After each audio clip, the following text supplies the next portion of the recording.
வேளைக்கிழமையின் மாலைகளிலும் இது ஜெப பாடம் ஆராதனை. இந்த ஜெப பாடம் ஆராதனையில் we are learning about the prayer from the scriptures. வேதத்தில் இருக்கிற ஜெபத்தை குறித்து நாம் அறிந்து கொண்டு அல்லது கற்றுக்கொண்டு வருகிறோம். அதன்படி நாம் பார்க்கிற காரியம், இன்றைக்கு நாம் புதிய உடன்படிக்கையின் விசுவாசிகளாக இருக்கும்பொழுது, புதிய உடன்படிக்கையின் விசுவாசிகளுக்கென்று தேவன் சில பிரமாணங்களை, புதிய முறைகளை உருவாக்கி வைத்திருக்கிறார். பழைய ஏற்பாடும் இருக்கிறது. ஆனால் அந்த பழைய ஏற்பாடு புதிய உடன்படிக்கையிலிருந்து அதை பார்க்க வேண்டியதாக இருக்கிறது. ஏன்னா பழைய உடன்படிக்கை வேத வசனமே சொல்லுகிறது, அது பலவீனமானது, அது நியாய தீர்ப்புக்கு உட்படுத்துகிறதுலாம் சொல்லுது. அதனால் பழைய ஏற்பாட்டில் இருக்கிற பல காரியங்களை தான் இன்றைக்கி இருக்கிற கிறிஸ்தவ மக்கள் முக்கியமாக ஜெபத்தில், கிறிஸ்தவ வாழ்க்கையில் கூட பின்பற்றி வருகிறத நம்ம பார்க்குறோம். அதனால் பெரிய குழப்பம், பெரிய அந்த புதிய உடன்படிக்கை, இயேசு கிறிஸ்து சிலுவையில் மரித்து உயிர் தெழுந்த பிறகு இது என்னுடைய இரத்தத்தினால் உண்டான புதிய உடன்படிக்கையாக இருக்கிறது என்று சொன்னார் பாருங்கள். அந்த புதிய உடன்படிக்கை நிறைவேற முடியாமல் இருக்குது. காரணம் என்னென்னா, இந்த பழைய ஏற்பாட்டில் இருக்கக்கூடிய சில பழைய சம்பிரதாயங்கள், சடங்குகள், சில காரியங்கள், அதாவது புதிய உடன்படிக்கையோடு சற்று ஒத்து போகாத காரியங்களை எடுத்து இன்றைக்கும் அது புதிய உடன்படிக்கை என்ற மாதிரி பேசிக்கிட்டு இருக்கிறாங்க.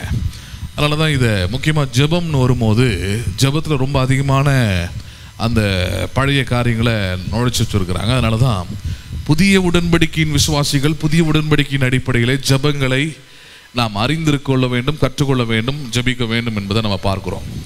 அப்போ அதனால தான் நம்ம எப்படி பார்க்குறோன்னா, வேதத்தில் இருக்கிற முதல் அதிகாரத்திலிருந்து, முதல் வசனத்திலிருந்து எங்கெங்கெல்லாம் ஜெபங்கள் இருக்குதோ அந்த ஜெபங்கள், முக்கியமாக பழைய ஏற்பாட்டில் இருக்கிற ஜெபங்களை எப்படி புதிய உடன்படிக்கையின் ஜெபத்தின் அடிப்படையில் அதை நாம் கற்றுக்கொள்ள வேண்டும், அறிந்து கொள்ள வேண்டும் என்பதை நாம் பார்த்து கொண்டு வருகிறோம். அதில் இன்றைக்கு நாம் பார்க்க போகிற தேவனுடைய வசனத்தினுடைய தலைப்பு, உங்கள் ஜெபம் லகாய் ரோகி அடிப்படையில் இருக்க வேண்டும். Your prayer should be based on the Beer Lahai Roi. உங்கள் ஜெபம் லகாய் ரோகி அடிப்படையில் இருக்க வேண்டும். Your prayer should be based on Beer Lahai Roi. உங்கள் ஜெபத்திற்குன்னு பல அடையாளங்களை அல்லது அடிப்படைகளை இயேசுவே தம்முடைய சீஷர்களுக்கு கற்றுத் தருகிறார். நீங்கள் ஜெபிக்க வேண்டிய விதமாவது அப்படின்னு தான் சொல்கிறார். நீங்கள் ஜெபிக்க வேண்டிய விதமாவது, மத்திய 6வது அதிகாரம் எடுத்து படிச்சு அப்படி தான் சொல்ல. நீங்கள் ஜெபிக்க எப்படி ஒன்றா ஜெபம் பண்ணுங்க அப்படின்னு சொல்ல, எப்படி ஜெபம் பண்ணாலும் ஆண்டவர் கேட்பார்னு சொல்ல. நீங்கள் ஜெபிக்க வேண்டிய விதம், அந்த விதம் தான் என்னன்றது கவனிக்கணும். அப்போ அந்த விதத்தை தான் நம்ம இங்கே அடிப்படை அப்படின்ற வார்த்தையை சொல்கிறோம். அப்போ ஒரு புதிய உடன்படிக்கையின் விசுவாசியோடைய ஜெபம், it should be based on the Beer Lahai ரோகின்னு சொல்கிறோம். அதை நீங்கள் பார்க்க போகிறோம் தெளிவாக. லஹாய் ரோகின் என்கிற அதன் அடிப்படையில் தான் புதிய உடன்படிக்கையின் விசுவாசியின் ஜெபம் என்பது இருக்க வேண்டும். சரி, முதலாவது ஒரு வசனத்தை நம்ம பார்ப்போம். அதை பார்த்தா தான் பின்பதாக நமக்கு அந்த நான் சொன்ன அந்த தலைப்புடைய சத்தியம் நமக்கு புரிய ஆரம்பிக்கும். எடுத்துக்கொள்ளலாம். மத்திய எழுதின சுவிசேஷம் 6வது அதிகாரம் 7-8 வசனங்களை நாம் கவனிக்கலாம். மத்திய எழுதின சுவிசேஷம் 6வது அதிகாரம் 7வது வசனம் மற்றும் 8வது வசனம் ஆகிய 2 வசனங்களை நம்ம பார்க்கலாம். ஆண்டவராக இயேசு இங்கே முக்கியமாக ஜெபத்தை குறித்து அங்கே வந்திருக்கிற ஜனங்களுக்கும் முக்கியமாக சீஷர்களுக்கும் அதை கற்றுத்தருகிறார். அந்த ஜெபத்தை குறித்து அவர் சொல்கிற விஷயத்தை ஒட்டி தான் நான் சொன்ன அந்த தலைப்பு நம்ம இன்றைக்கு பார்க்கிறோம். மத்திய 6வது அதிகாரம் 7-8 வசனங்களை நம்ம பார்க்கலாம். அன்றியும் நீங்கள் ஜெபம் பண்ணும்போது அஞ்ஞானிகளைப் போல வீண் வார்த்தைகளை அளப்பாதியுங்கள். அவர்கள் அதிக வசனிப்பினால் தங்கள் ஜெபம் கேட்கப்படும் என்று நினைக்கிறார்கள். அவர்களைப் போல நீங்கள் செய்யாதிருங்கள். உங்கள் பிதாவை நோக்கி நீங்கள் வேண்டிக் கொள்கிறதற்கு முன்னமே உங்களுக்கு இன்னது தேவை என்று அவர் அறிந்திருக்கிறார். ஏற்கனவே சொன்ன மாதிரி இந்த பழைய உடன்படிக்கையின் ஜெபத்தை பிரசங்கமாக பண்ணி ஜெப கூடுகையில், உபவாச ஜெபங்களில், முழு இரவு ஜெபங்களில், ஏன்னா நிறைய வித்தியாசமான ஜெப பெயரோடு ஜெப கூடுகைகள் எல்லா இடத்துலையும் நடக்குது. யூடியூப்பை திறந்தீங்கன்னா கூட வசனத்தை விட, வார்த்தையை விட தனியான ஒரு கன்க்ளூஷன் தராங்கன்னா, உனக்கு சர்ச்சுக்கு வந்துரு, ஜெபம் பண்ணு, இது 2 போதும், வேறு எதுவும் தெரியலனா கூட பரவாயில்ல அப்படின்றாங்க. சர்ச்சுக்கு வந்துரு, ஜெபம் பண்ணிடுன்றாங்க. ஒரு பிரோஜனமும் இல்லை. அதனால் வசனம் தெரியாமல், வார்த்தை தெரியாமல் நீங்கள் சர்ச்சுக்கு வர்றதும் வேஸ்ட்டாக இருக்கும். அதே போல் ஜெபம் பண்ணுறதும் அது வீணாக போயிடும். நீங்கள் வரதோடைய நோக்கம் என்னன்னு தெரியணும். அது இப்போ போதிக்க போகிறதில்ல. ஆனால் வந்த பிறகு நீங்கள் கேட்கக்கூடிய பிரசங்கமாக இருக்கட்டும், நீங்கள் செய்யக்கூடிய ஜெபமாக இருக்கட்டும், நீங்கள் விசுவாசிக்கக்கூடிய காரியங்களாக இருக்கட்டும், இவைகள் எப்படிப்பட்டது என்பதை நீங்கள் அறிந்து கொள்ளாமல் அவைகள் உங்களுக்கு உதவ போவது இல்லை. அதை கற்றுத்தருகிறதுக்கு தான் ஆராதனை, அது கற்றுத்தருகிறது தான் பிரசங்க நேரமாக இருக்குது. அப்போ அதனால தான் சொல்லுவேன் நான், கிறிஸ்தவர்கள் எல்லாருமே வேதத்தில் பாருங்கள் வேற மாதிரி இருக்குது, நடைமுறை கிறிஸ்தவ வாழ்க்கை பாருங்கள் வேற மாதிரி இருக்குது. ஏன் ஆபிரகாம் மாதிரி இல்லை, ஏன் ஈசாக்கு மாதிரி இல்லை, ஏன் தாவீதை போல ஒரு வாழ்க்கை கிறிஸ்தவ வாழ்க்கை இல்லை, ஏன் மோசே மூல ஒரு கிறிஸ்தவ வாழ்க்கை இல்லைன்னா அவங்களுடைய லைஃப் ஸ்டைலாக வேற மாதிரி இருந்தது, ஸ்பிரிச்சுவல் லைஃப் ஸ்டைல் வேற மாதிரி இருந்தது. இன்றைக்கி வேறு விதமாக அதை போதித்து அதை வேறு விதமாக கற்றுத்தராங்க. இதுதான் ஜெபம், இப்படி தான் வசனம் சொல்லியிருக்குது அப்படின்னு கற்றுத்தராங்க. அதில் முக்கியமாக இயேசுவின் காலத்தில் இந்த பிரச்சனை இருக்குது. ஏன்னா இந்த பழைய உடன்படிக்கையிலேருந்து புதிய உடன்படிக்கைக்குள்ளே நீங்கள் வரும்போது you should be change your mind so much. அப்டேட்டின்னு அதை சொல்கிறோம் நம்ம இப்போ இருக்கிற டெக்னாலஜியில். டெக்னிக்கல் வந்து அப்டேட் ஆகுங்க அப்படின்றோம். அப்படின்னா பழைய காலத்தில் மாதிரி இருக்கிறவங்க பழைய மாதிரி சிந்திக்காதீங்க, பழைய மாதிரி யோசிக்காதீங்க, இந்த காலத்துக்கு ஏற்ற மாதிரி என்ன பண்ணுங்க, நீங்கள் அப்டேட் ஆகுங்கன்ற வேதவசனத்தில் இருக்கிற காரியம் அப்படி தான். வேதவசனம் எப்படிப்பட்டது, அது புதிய உடன்படிக்கை பழைய உடன்படிக்கைன்னு இருக்குது. பழைய உடன்படிக்கையில் நிற்காதீங்க. பழைய உடன்படிக்கை என்பது ஒரு மதம். அது மனுஷனுக்கு அறிவு வர்றதுக்கு முன்னாடி ஒரு குழந்தைக்கு எப்படி நம்ம எல்லாவற்றையும் அது புரியாமல் அல்லது அது ஏற்றுக்கொள்ளாமே திணிச்சு அதை மிரட்டி அதை பிடிக்கலன்னா கூட அதை செய்ய வைக்கிறோமோ அல்லது செய்யும்படியாக நம்ம எதிர்பார்க்குறோமோ, அதுதான் பழைய உடன்படிக்கை, பழைய ஏற்பாடும். அவங்களுக்கு புரியுதோ இல்லையோ, அவங்களுக்கு பிடிக்குதோ இல்லையோ, ஆனால் கடவுள் இப்படி சொல்லிட்டார் செஞ்சு தோலை, அவ்வளோதான் அப்படின்னு தான் இருந்தது பழைய உடன்படிக்கை பழைய ஏற்பாடெல்லாம். ஆனால் புதிய உடன்படிக்கை அப்படி இல்லை.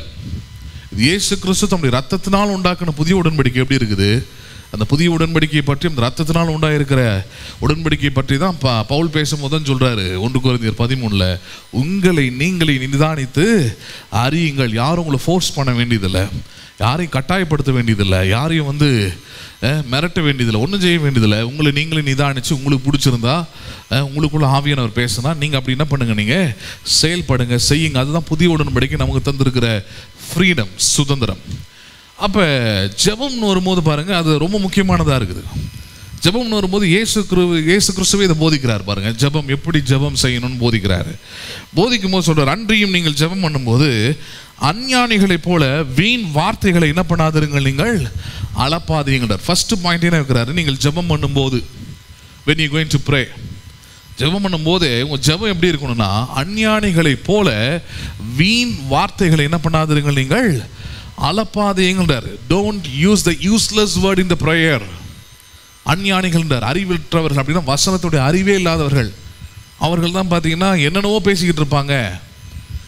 அதுபோல் அந்த ஜெபம்னாலே ரொம்ப இன்ட்ரெஸ்டிங்காக இருக்கணும். ஜெபம் என்பது ஏற்கனவே சொல்லிட்டேன், தேவனும் மனிதனும் பேசிக்கொள்ளுகிற ஒரு காரியம். அப்போ நீங்கள் கூட பாருங்கள், இல்லை உங்களை கூட எடுத்துங்க, இன்ட்ரெஸ்டிங்காக யாராவது பேசினா தான் நீங்கள் அவங்களோட பேசுவீங்க, அவங்க பேச்சை கேட்பீங்க, அவங்களோட பேசணும்னு உங்களுக்கு ஆசை இருக்கும். சிலர் சொல்கிறோம் ரொம்ப போராக இருக்குது, ரொம்ப அருவியாக இருக்குது, ரொம்ப அப்படின்னு இருக்கிற ஆள்கிட்ட கண்டிப்பாக என்ன பண்ண மாட்டேங்க, பேசவே மாட்டீங்க. நீங்கள் அதே தான் ஆண்டு வரும். நீங்கள் நினச்சிக்கிட்டு இருக்கிறீங்களா, நம்ம என்ன பேசினாலும் நம்ம என்ன பண்ணாலும் என்ன சொல்லிக்கிட்டு இருந்தாலும் உட்காந்து அமைதியாக கேட்டுக்கிட்டு இருப்பாரு. கிடையவே கிடையாது. அப்படி யாராவது போதிச்சாங்கன்னா அது தப்பு, இட் இஸ் ராங், ரொம்ப ரொம்ப தவறான வார்த்தை அது. அப்படிப்பட்டவர் அல்ல. அப்படி இருந்தால் இந்த வார்த்தை அவர் பயன்படுத்த போகிறதே இல்லை. உங்கள் ஜெபங்களில் நீங்கள் தேவையற்ற வார்த்தைகளை கொண்டு என்ன பண்ணாதீர்கள், நீங்கள் வீண் வார்த்தைகளாலே அளப்பாதீங்கள்டார். அப்படின்னா your prayer should be a productive thing. Your prayers word should be a chosen thing. உங்கள் ஜெபங்களிலே நீங்கள் பயன்படுத்தக்கூடிய வார்த்தைகள் தேர்ந்தெடுக்கப்பட்ட வார்த்தைகளாக இருக்க வேண்டியது அவசியம். வீண் வார்த்தைகளாலே உங்கள் ஜெபங்களிலே அளப்பாதீங்கள் என்று சொல்லுகிறார். ஜெபங்களில் என்ன பண்ணாதீங்கள், வீண் வார்த்தைகளாலே அளப்பாதீங்கள். ஏன்னா ஜெபத்தை அப்படி ஆக்கி வச்சிருக்கிறாங்க. 2 வாரத்துக்கு முன்னாடி கூட ஒரு விசுவாசி வீட்டில் நம்ம அதை பார்த்தோம்.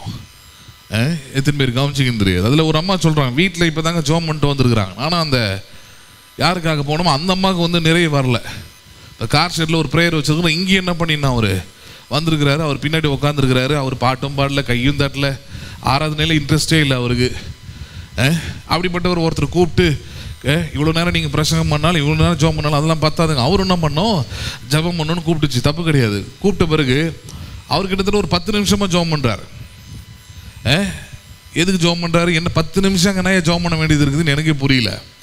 அந்த இடத்துல அந்த குறிப்பிட்ட விஷயத்துக்காக 10 நிமிஷமாக அங்கே 10 நிமிஷம் மேலே இருக்கும். அது நான் சும்மா சாதாரணமாக சொல்கிறேன். 10 நிமிஷம் எனக்கு தெரியும் என்ன பண்ணியிருப்பாங்கன்னு தெரியும் எனக்கு. அதெல்லாம் அந்த இது அது வரும் இது வரும், அப்படி இருந்தது, இவங்க தாத்தா அப்படி இருந்தார், இவங்க அப்பா, இதெல்லாம் தான் சொல்கிறாரு. உங்கள் ஜபங்களிலே வீண் வார்த்தைகளை கொண்டு என்ன பண்ணாதிருங்கள், நீங்கள் அலப்பாதீங்கள். அது ஜபமே அல்ல. ஆனால் இதில் ஒன்று கவனிக்கணும். இது முன்னாடி இருக்கிற வசனங்கள்லாம் படிச்சிங்கன்னா தெரியும்.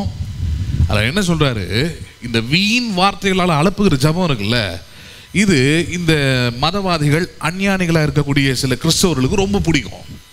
அவங்களுக்கு ரொம்ப அது பிடிக்கும். அந்த மாதிரி லாங்காக ப்ரேயர் பண்ணிங்கன்னா தான் அவங்களுக்கு ரொம்ப திருப்தியாகவும் இருக்கும். அவங்க திருப்திக்காக தான் இவங்க லாங்காக ஜெபம் பண்ணுறாங்க, வேறு ஒன்றும் இல்லை. அந்த அம்மா ஏன் கூப்பிட்டு ஜெபம் பண்ண வச்சாங்கன்னா ரீசன் அதுதான். அந்த அம்மா கூட இருக்கிற அந்த அம்மா இன்னொரு அம்மா அந்த சொந்தக்கார அம்மா சொல்லுது, இல்லைங்க அவரை விடாதீங்க, அவர் வீட்டுக்குள்ளே ஜெபம் பண்ணிட்டு வந்துட்டாரு.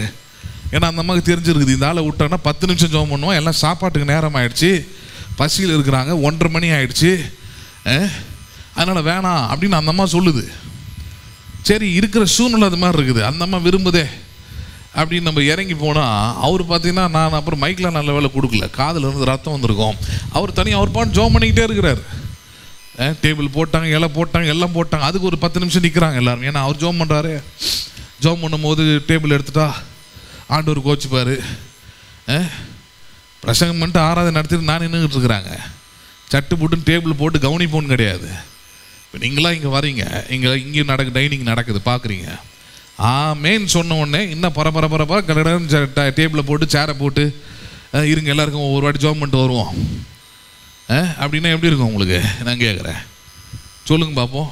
இந்த கிறிஸ்மஸ் இதுக்கெலாம் எவ்வளோ புறஜாதி மக்கள்லாம் வராங்க. கிறிஸ்மஸ் ஈவினிங் ஃபங்க்ஷனுக்கு வந்தவங்க யாருமே பாருங்கள் மேக்சிமம் பாதியில் எழுந்து போகிற குரூப்பே கிடையாது. ஏன்னா நம்ம அந்த மாதிரி பண்ணுறதே இல்லைங்க. 8 மணி ஆனாலும் 8:30 மணி ஆனாலும் 9 மணி ஆனால் கூட கடைசி வரைக்கும் உட்காந்து சாப்பிட்டுட்டு சந்தோஷமாக போயிட்டு வரேங்கன்னு சொல்லிட்டு தான் கிளம்புவாங்க. ஏன்னா அதுதான் சரியான ஒரு அணுகுமுறை. ஆவிக்குரிய விதத்தில் அதை பாடுறதா இருக்கட்டும், ஜெபம் பண்ணுறதா இருக்கட்டும், ஜெபிப்பதாக இருக்கட்டும், எல்லாமே அதுதான் சரியானது. அப்போ இவங்க நினைக்கிறாங்க அதிகமாக ஜெபம் பண்ணுறதுனால தேவன் கேட்பார். அதனால் இங்கே முக்கியமான ஒரு பாயிண்ட் வருது, அதுக்காக தான் இவ்வளோ தூரம் எடுக்கிறேன். ஆண்டவர் சொல்கிறாரு, அதிகமாக நீங்கள் வார்த்தைகளை சொல்லி உங்கள் ஜெபத்தில் என்ன பண்ணாதீங்கள், பயன்படுத்தாதீங்க, வீண் வார்த்தைகளால் அழப்பாதீங்கள்டார். சரி, அடுத்தது அவரே சொல்றார், அவர்கள் அதிக வசனிப்பினால் தங்கள் ஜெபம் கேட்கப்படும் என்று நினைக்கிறார்கள். அவங்க எப்படி நினைக்கிறாங்களா? அவங்க யார் நினைக்க வச்சதுன்னு நினைக்கிறீங்க நீங்க? பாஸ்டர்ஸ் தான். ஜெப வீராங்கனைகளா இவங்க தான். ஓட்டப்பந்தய வீராங்கனை மாதிரி இவங்க ஜெப வீராங்கனைகளா இருக்கிறாங்க, பிரேயர் வாரியர்ஸ். என்ன வாரியரோ தெரியல. இந்த வாரியர்லேருந்து வாயில் வர்றது எல்லாமே என்ன தெரியுமா இருக்கும்? இதுதான் இருக்கும். என்னது? எவ்வளோ நேரம் ஜெபம் பண்ணுற? எவ்வளோ நேரம்? 10 நிமிஷம் பண்ணுறியா? பத்தாது.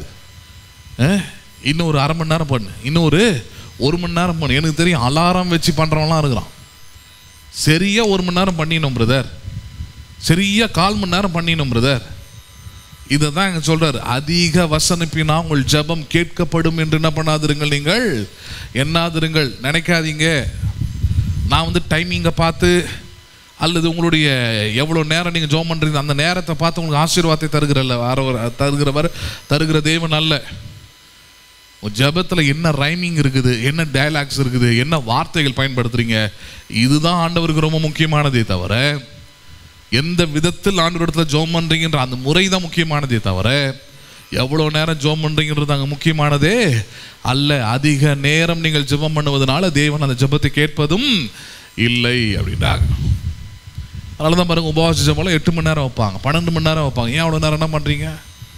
அவ்வளோ நேரம் என்ன ஜெபம் பண்ணுறீங்க? நீங்கள் போய் அந்த ஜெபத்தெல்லாம் கேட்டு பாருங்க. அந்த ஜெபத்தில் பங்கெடுத்தவங்களுடைய நிலைமையை போய் பாருங்கள். பாதி பேர் தூங்குவான், பாதி பேர் எழுந்து வெளியே எங்கே போய் சாப்பிட்டுக்கிட்டு இருப்பான். இவங்க சொல்லுவாங்க சோர்த்து போவோம், ஜெபம் பண்ணு. என்னத்தை ஜெபம் பண்ணுறது?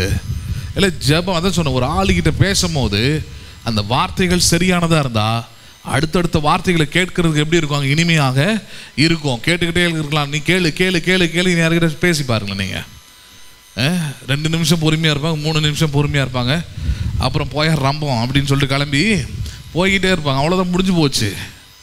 ஜெபமும் அதே போல தான்.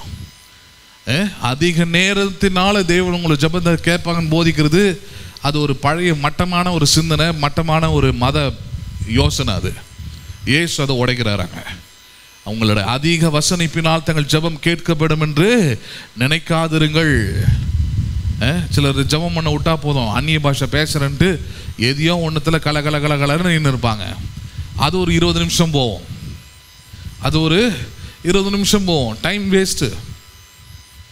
நல்ல தமிழில் பேசினாலே புரிகிறது இல்லை, இதில் அந்நிய பாஷை வேறு பேசி அங்கே இருக்கிறவனெல்லாம் குழப்பி. அதான் சொல்கிறேன், உண்மையை பேசுகிறதுக்கு சரியான வார்த்தைகள் 4 வார்த்தை போதும் நச்சுன்னு. இந்த பொய் பேசுறதுக்கு தான் அடுத்து என்ன பண்ண வேண்டியதாக இருக்குது, டைலாக்கு போட்டுக்கிட்டே இருக்க வேண்டியதாக இருக்குது. ஜபம் அப்படி தான் ஆயிடுச்சு நிறைய பேருக்கு. இங்கே கூட ஒரு அம்மா வந்து ரொம்ப நாளைக்கு முன்னாடி ஒரு அம்மா சொல்லிட்டு போச்சு, எங்கள் பாஸ்டர்லாம் ஜோம் பண்ணாருன்னா அப்படி பவர்ஃபுல்லாக இருக்கும், அப்படி ஆவி இறங்கும்னுச்சு அந்த அம்மா. நான் சொன்னேன், இங்கே ஆவியெல்லாம் இறக்குறதுல ஏற்கனவே இறக்குனவங்கள தான் உள்ளே சேர்த்துருக்குறேன் நான்.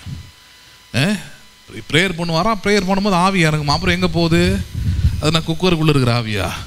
விசில் எடுத்த உடனே எல்லாம் வெளியே போகிறது. எப்படியெல்லாம் ஆவியானவரையும் வசனத்தையும் வார்த்தையும் கிறிஸ்தவத்தையும் ஆவிக்குரிய வாழ்க்கையும் எவ்வளோ தவறான ஒரு புரிதல் பாருங்கள். அதில் தான் சொல்கிறேன், உலக மக்கள் பார்க்கும்போது அவங்களுக்கு எந்த வித்தியாசமே உங்களை பார்த்தா தெரியறதில்ல.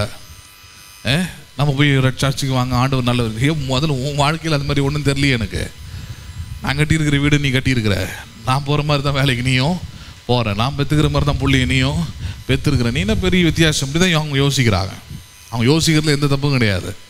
ஏன்னா அதெல்லாம் தாண்டி இதில் ஒவ்வொன்றத்துலேயும் இருக்கக்கூடிய சத்தியத்தை, அதுக்குள்ளே இருக்கிற உண்மையை வெளியே கொண்டு வந்தால்தான் இவங்களெல்லாம் வித்தியாசப்படுத்தி உலக மக்களுக்கு காண்பிக்கவும் அதன் மூலமாக ஆண்டவர் அறிந்து கொள்ளவும் முடியும். உங்களுக்கும் அது பிரயோஜனமானதாக இருக்கும். அப்போ ஜபத்தை குறித்து சொல்கிறார், அதிக வசனை பின்னால் உங்கள் ஜபம் கேட்கப்படும் என்று அவர்கள் நினைக்கிறார்கள். 8ஆம் வசனம், அவர்களைப் போல நீங்கள் செய்யாதிருங்கள். அவர்களைப் போல என்ன பண்ணாதிருங்கள், நீங்கள் ஜபம் செய்யாதீங்கன்னு சொல்கிறார். எங்கேயாவது இது பண்ணுவீங்களா? ஆண்டவர் இங்கே பேசுறது எதை பற்றி தான் பேசுகிறாரு? ஜபத்தை பற்றி தான் பேசுகிறாரு. அவரை தான் சொல்கிறார், ஜபம் பண்ணாதீங்கன்றார். என்ன ஜபம்? ஜபம் தானேப்பா, எப்படி என்ன பண்ணிட்டு போன்னு சொல்லியிருக்கலாம்ல. அவர் சொல்கிறாரு, இந்த மாதிரி ஒரு ஜபத்தை செய்யாத. எந்த மாதிரி ஒரு ஜபத்தை? அஞ்ஞானிகளை போல வீண் வார்த்தைகளை அனுப்புகிற ஜபத்தை செய்யாத. ஒரு ஜபமே கிடையாது, ஜபம் வேணான்றார். சரி, அப்படி ஆரம்பிக்கிறார், செய்யாதே சொல்லிட்டு முக்கியமான இப்போ பாயிண்ட் அங்கே கொண்டு வர்றார். உங்கள் பிதாவை நோக்கி நீங்கள் வேண்டிக் கொள்கிறதுக்கு முன்னமே, ரொம்ப முக்கியமான பாயிண்ட் தான். யாரை நோக்கி வேண்டிக் கொள்கிறது முன்னமே? உங்கள் பிதாவை நோக்கி. ரொம்ப முக்கியமானதா, உங்கள் மண்டையில் இன்னைக்கு ஏற வேண்டிய விஷயம் தான், நீங்கள் அறிந்து கொள்ள வேண்டிய சத்தியம் தான். உங்கள் பிதாவை நோக்கி நீங்கள் ஜெபம் பண்ணுவதற்கு முன்பதாகவே, நீங்கள் ப்ரேயர் பண்ணுறதுக்கு முன்னாடியே ஒரு முக்கியமான விஷயம் நடந்திருக்குது, அது உங்களுக்கு நல்லா தெரிஞ்சுக்கணும். அதன் அடிப்படையில் அந்த விதத்தில் தான் நீங்கள் ஜெபம் பண்ணுறார். நீங்கள் பிதாவை வேண்டிக் கொள்வது முன்னே உங்களுக்கு இன்னது தேவை என்று அவர் என்ன பண்ணியிருக்கிறார்? அவர் அறிந்து இருக்கிறார். என்ன பண்ணியிருக்கிறார் அவர்? நல்லதுன்னு சொல்லுங்களேன். உங்களுக்கு என்னது தேவை அல்லது உங்களுக்கு என் வாழ்க்கையில் என்ன, இது எல்லாவற்றையும் தேவன் அறிந்திருக்கிறார், தேவன் பார்த்திருக்கிறார். தேவன் அதை அறியாதவர் அல்ல. இந்த அதிக இந்த அழுப்புகிற ஜபம்லாம் அதுதான், தேவனுக்கே அவங்க சொல்லிக் கொடுக்குற மாதிரி. நான் சொன்னலையே, ஒரு ஆள், ஒரு மனுஷன் ரிட்டையர்ட் ஆகிட்டு அவருக்கு கையில் நல்ல இவ்வளோ பெரிய சைஸ் பைபிள் வச்சுருப்பான். அவங்களாம் அது பைபிள் வச்சுக்கிட்டு ஏதாவது சொந்தக்காரங்க வீட்டில் ஏதாவது முக்கியமான விசேஷம், பர்த்டே, கல்யாணம் கிணியாலாம் முடிஞ்சு போச்சு. அங்கே சொந்தக்காரங்க யாராவது வீட்டுக்கு வந்து ஒரு காஃபி குடிச்சிட்டு போவான்னு அந்த வீட்டுக்காரங்க கூப்பிட்டாங்கன்னா ஒரு வாசல்லே உட்காந்து போகிறாங்க. உட்காந்துக்கிட்டு ப்ரேயர் பண்ண ஆரம்பிச்சார்னா 1/2 மணி நேரம் பண்ணுவார். ஒரு அம்மா அப்படி தான் அங்கேருந்து அந்த ஊர்லேருந்து பெங்களூருக்கு போகுது பாருங்கள். அந்த அம்மா தனியாக போகுது வேறு, கல்யாணம்லாம் முடிச்சுட்டு. எங்கே போகிற பேக்கை தூக்கிட்டு ஜோம் பண்ண வேணாமான்ட்டார். நான் சோஃபாவில் உட்காந்து காலைல காஃபி குடிச்சிட்டு உட்காந்து அப்படியே பார்க்குறேன். நான் இங்கே வேறு ஊரில் இவர் நிற்கிறார். அந்த அம்மா பாவம் முக்காடெல்லாம் போட்டுக்கிட்டு ரெடியாக நிற்குது, கையை வச்சுக்கிட்டு, கையில் கட்டை பேக்கெல்லாம் வச்சுக்கிட்டு ஜோம் பண்ண ஆரம்பித்தார். அப்புறம், ஆண்டவரே, இந்த அருமையான சகோதரி 1 வாரத்துக்கு முன்பதாகவே நீர் அங்கிருந்து அழைத்து கொண்டு வந்தீர், அந்த ட்ரெயினில் பத்திரமாய் பாதுகாத்தீர், நல்ல சுகத்தை தந்தீர், எந்த சேதமும் இல்லாமல் பார்த்து கொண்டீர். ஆண்டவருக்கு தெரியாது பாருங்க. சரி, வந்துட்டாங்க. 1 வாரமாக இங்கே பார்த்து கொண்டீர் ஆண்டவரே அவர்களை, இந்த நல்ல திருமணத்தில் அவங்கள கலந்து கொள்ளும்படி உதவி செய்தார் ஆண்டவரே. ஆமாம், அதுவும் தெரியாது. இப்போ அவங்க போகிறாங்க. போகிறவங்களுக்கு இவ்வளோவும் பேசிக்கிட்டு இருக்கிறார். அதுக்கப்புறம் ஆரம்பிக்கிறார் பாருங்க. இப்பொழுதும் இங்கிருந்து கிளம்பி பெங்களூருக்கு போகிறார்கள். சரியான நேரத்தில் அந்த ரயில் வாகனம் அது ஆண்டவர் கையில் இருக்குது, இந்தியன் ரயில்வேஸ் கையில் இருக்குது. அது ஹலோ பேசுறது புரியுதுங்களா உங்களுக்கு? சரியான டைமிங்கில் ட்ரெயின் வருது, யார் கையில் இருக்குது? நல்லா சொல்லுங்களேன். அது ஒத்துக்க மாட்டேன் பாருங்க. எல்லாம் ஆண்டவருக்கு அப்படிலாம் போயிடக்கூடாது. கரெக்ட் டைமில் என்ன டைமில் வரணும், எந்த ட்ராக்கில் வரணும், எந்த பிளாட்ஃபார்மில் வரணும், யார் தீர்மானிக்கிறது? அறிந்திருக்கிறார் ஆனால் தேவன். ஆனால் யார் தீர்மானிக்கிறது? இந்தியன் ரயில்வேஸ் தான் தீர்மானிக்குது. புரியுதுங்களா உங்களுக்கு? ஆண்டவர் தீர்மானிக்கிறாரு. அப்போ அவர்கிட்ட அது ஒரு ஜபம். ட்ரெயினில் அவர்களுக்கு நல்ல இடம் அந்த மாதிரி ரிசர்வ் பண்ணிட்டு போயின்னு இருக்குது. இந்த மாதிரி ஜபம் பண்ணுறாரு பாருங்க. நல்ல சீட்டு கிடைக்கும், எந்த ஒரு சேதமும் வராமல் பாதுகாக்கவும். இன்றைக்கி திருடர்கள் தொல்லை, கொள்ளைக்காரர் தொல்லை அந்த மாதிரி தனியாக போகுது. எப்படி இருக்கும் மனசு? 6-7-8 மணி நேரம் போகணும் ட்ரெயினில், நைட் ட்ராவலு. போகும்போதே திருடன் கொள்ளைக்காரன் இவன் கையில் இருந்தால் பாதுகாத்து தப்புவியும். இது மாதிரி பார்த்தீங்கன்னா ஒரு 1/2 மணி நேரம், ஒரு 20 நிமிஷம் இருக்கும் பண்ணிட்டார். அந்த மாதிரி ஏற்கனவே ட்ரெயினுக்கு டைம் ஆச்சு தான் இப்போ அவன் ஓடிச்சு. இந்த ஆளுக்கு அப்படி திரும்புறதுக்குள்ளே ஓடிலான்னு பார்த்துட்டான் அந்த ஆள். பார்த்துட்டு இந்த ஸ்கூல்லலாம் பார்த்தீங்கன்னா இந்த பசங்கள்லாம் கட் அடிச்சுட்டு போனாங்கன்னா அந்த டீச்சர்ஸ் அதுக்குன்னே ஒரு 2-3 பேர் இருப்பாங்க. சார் எந்த காம்பவுண்டு வழி எந்த கேட் வழியாக போனாலும் சட்டு புட்டுன்னு பார்த்து அவனை பிடிச்சி கொண்டாந்து உட்கார, அந்த மாதிரி ஆள் இருந்தார். யார் வெளியே போனாலும் அப்படி தான், அப்படி தான் பண்ணுவார் அவர். அன்றைக்கி அப்படி தான் பாருங்கள், பக்கத்தில் எப்படி ஒரு பார்க் இருக்கான், போயிட்டு வரலான்னு கிளம்புனேன். ஜோம் பண்ணிட்டு போயோ பார்க்குக்கு போகிறேன்யா, இங்கே தான் நான் வரப்போகிறேன் திருப்பி நானும் ஊருக்கு போகிற மாதிரி மறுபடியும் அது மாதிரி ஒரு பைத்தியமாகவே ஆயாச்சு. எதுக்கு எதாலும் ஜோம் பண்ணிடணும், நின்று ஜபம்னு ஜபத்தை வந்து ஒரு விதமான எப்படி சொல்கிறது, அருவருப்பான ஒரு விஷயமாக கொண்டு வந்துட்டாங்க. ஆண்டவர் தான் சொல்கிறார், அப்படி செய்யாதிருங்கள். அப்படி என்ன பண்ணாதிருங்கள் நீங்கள். ஜபம்னா என்னன்னு முதல்ல கற்றுக்கிட்டு அப்புறம் பண்ணுங்க. ஜபம்னா என்ன, இன்னைக்கு கற்றுக்க வேண்டிய விஷயம் என்ன, நீங்கள் செய்வதற்கு முன்பதாகவே உங்களுக்கு என்ன தேவை என்பதை யார் அறிந்திருக்கிறாராங்க? தேவன் அறிந்திருக்கிறார். யார் அறிந்திருக்கிறாராங்க? அப்போ எவ்வளோ பெரிய பாயிண்ட் பாருங்க. அது உங்களுக்கு ஒரு பிரச்சனை, உங்கள் அதிகாரிகிட்ட போகிறீங்க சொல்லணுன்ட்டு, அவர் சொல்ல ராமப்பா நான் கேள்விப்பட்டேன்னு சொன்னால் ஒரு பெரிய பிரச்சனை தான் அது. அது ஒரு 4 மணி நேரம் கூட நடந்திருக்கலாம். அவர் போன உடனே இந்த இது இப்படிப்பட்ட பிரச்சனைன்னு சொல்லும்போது ஆமாப்பா தெரியும்னு சொல்லிட்டா சொல்யூஷனை தான் நீங்கள் பேசணும். எதை மட்டும் தான் பேசணும் நீங்கள், இதில் எனக்கு என்ன தேவைப்படுது அப்படின்றதான் சொல்லணுமே தவிர, சார் இருங்க சார் நான் முதல்லேருந்து ஆர்டராக சொல்லின்னு வந்தால் தான் என்னால் சொல்ல முடியும், சொல்யூஷன் அப்படி தான் வருவேன்னா அது என்ன, அது கிடையாது. அது எழுந்து வெளியே போவான்வார், இல்லை நீ பேப்பரில் எழுதி எடுத்துன்னு வான்வார். நிறைய மனுலாம் பாருங்கள் ரிஜெக்ட் ஆகிடும். ஏன் ரிஜெக்ட் ஆகுது? ஆதி முதல் அந்த வரையும் எழுதியிருப்பாங்க. 20 வருஷத்துக்கு முன்னாடி கதையிலேருந்து எழுதியிருப்பாங்க. எத்தனை வாட்டி படிக்கிறது, அதை எவ்வளோ நேரம் படிக்கிறது, என்ன தேவையாக இருக்கிறது அதுதான் சொல்லணும். ஜபம்ன்றது அதான். நீங்கள் என்ன போன வாரம் பார்த்தோம், நீதினா என்னது, ஜபம் ஜபத்தில் நீதினா என்னது, விசுவாசிப்பது தான் நீதி. இதுதான் நீதியாக இருக்கிறது. What you have faith. இப்போ தேவன் உங்களோட ஜபத்தில் எதிர்பார்க்கறது தான் நீதியான ஜபத்தை எதிர்பார்க்கிறார். எது நீதியான ஜபம்? நீங்கள் விசுவாசிப்பது தான் நீதி. எப்படி விசுவாசிப்பது? உங்கள் சூழ்நிலைகளில் தேவன் யாராக செயல்பட இருக்கிறார், யாராக இருக்கிறார், இதை விசுவாசித்து நீங்கள் ஜெபம் பண்றீங்க பாருங்க, அதுதான் என்னவா இருக்கிறது? நீதியான ஜெபம், சரியான ஜெபம். இது வந்து அழுப்புகிற ஜெபம் அல்ல, கேள்விகள் ஜெபம் அல்ல, கழவன்கள் ஜெபம் அல்ல. ஹலோ, அவங்களுக்கு தான் பொழுது போலன்னு இருக்கிறது, அது இதுன்னு போட்டு கலப்பிக்கிட்டு குழப்பிக்கிட்டு உட்காந்துருப்பாங்க. ஜெபத்தை அவ்வளோ குழப்பமாக மாற்றாதீங்க.